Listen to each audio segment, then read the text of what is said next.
Hello বন্ধুরা, সবাইকে নমস্কার আর আসসালামু আলাইকুম। তো আজকে আম ভিডিও টপিকটা হচ্ছে আপনারা অবশ্যই থাম্বনেল দেখে বুঝতে পারছেন। তো আজকে ভিডিও টপিকটা হচ্ছে আমি প্রায় মোটামুটি ১% জমিতে জুঁই ঘাস লাগিয়েছিলাম ছাগলের জন্য। তো আজকে আ মানে জুঁই ঘাস কতটুক বড় হয়েছে ওইটা আপনাদেরকে দেখাবো। তো চলেন বন্ধুরা তাহলে মূল ভিডিওটা শুরু করা যাক। বন্ধুরা, এটা হচ্ছে আমার জুঁই ঘাস, জুঁই ঘাসের জমি। বেশি না, আপনার মোটামুটি ১% জমিতে জুঁই ঘাস লাগিয়েছিলাম। তো জুঁই ঘাসগুলো অনেক বড় হয়ে গেছে।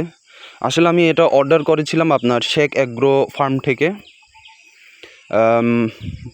জুঁই ঘাসের বীজ ছিটানো হয়েছিল আপনার জানুয়ারি 5 তারিখে। জুঁই ঘাসের বীজ ছিটিয়ে দেওয়া হয়েছিল সবগুলো ঠিকঠাক করার পরে। তো আপনার এটা মোটামুটি চারা বের হতে 4-5 দিন সময় লেগেছিল। তারপরে তখন থেকে শুরু করে আপনার এই জুঁই ঘাসের বয়সটা মোটামুটি 2 মাসের কাছাকাছি হয়ে গেছে।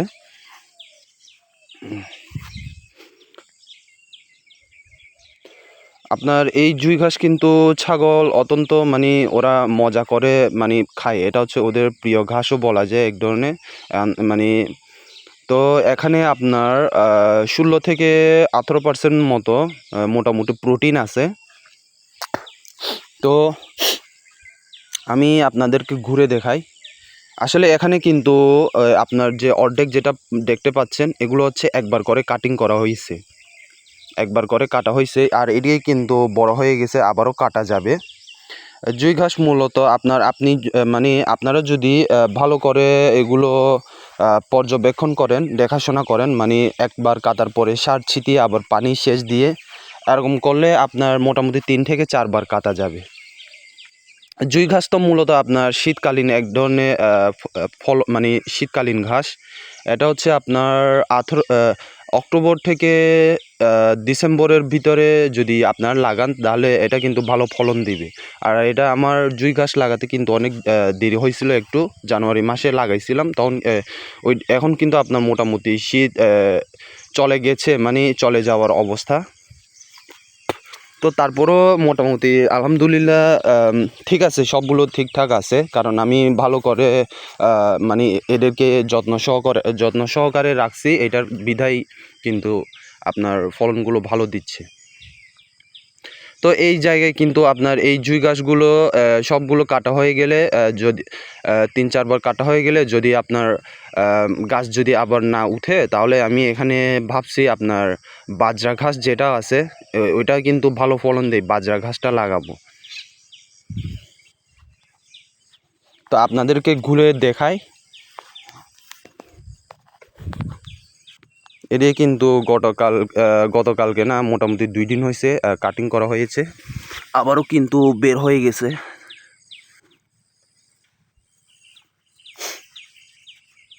তো বন্ধুরা, যারা ছাগল লালন পালন করেন, খামারি হোক বা 2-3-4টা এরকম ছাগল পালন করেন, তাদের কাছে কিন্তু ঘাস অত্যন্ত প্রয়োজনীয়। ঘাস ছাড়া কিন্তু আপনার দানাদার খাদ্য ওগুলো দিলে তা কিন্তু বেশি খরচ হয়। ছাগল পালন করে যে লাভটা পাওয়া যায় আসলে ওই লাভটা থাকে না। তো আমি কিন্তু এটা প্রত্যেক দিন একবার করে ছাগলকে খাওয়াই কেটে কেটে। তারপরে আপনার ওই সাইডে কিন্তু যে তামাক গাছ দেখতে পাচ্ছেন, ওই তামাক গাছের ওই জায়গায় ওই জমিতে কিন্তু আপনার দেশি জাতীয় ঘাসগুলো হয়েছে। তো আমি ওখান থেকেও কিন্তু ঘাস কেটে কেটে খাওয়াই। তো ছাগলের জন্য প্রয়োজন হচ্ছে আপনার ডেইলি রুটিনে আপনার ছাগলের জন্য অত্যন্ত অবশ্যই ঘাস থাকতে হবে।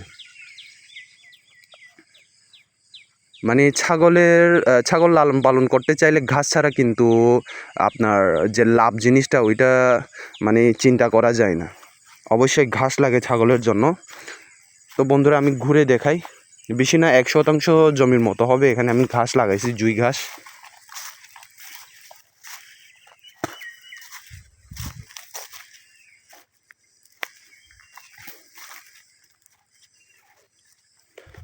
আর আপনার 2 মাস কাছাকাছি বয়স হওয়ায় কিন্তু জুঁই ঘাসের বীজগুলো বের হয়ে গেছে, আপনারা দেখতে পাচ্ছেন।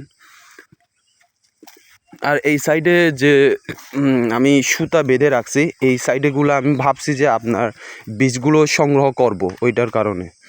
এই সাইডে যেগুলো আছে ওগুলো হচ্ছে ছাগলকে কেটে খাওয়াবো, আর এই সাইডগুলো হচ্ছে কি আপনার এখান থেকে বীজ হবে, দেখবো আমি বীজ সংগ্রহ করে মানে যখন শীতকাল আবার আসবে তখন ছিটিয়ে দিয়ে দেখবো যে মানে ওই বীজ থেকে ভালো চারা হয় কিনা, ভালো ফলন দেয় কিনা। তো বন্ধুরা, ভিডিওটা এখানেই শেষ করছি। সবাই ভালো থাকবেন, আর সবাইকে আরেকবার নমস্কার এবং আসসালামু আলাইকুম।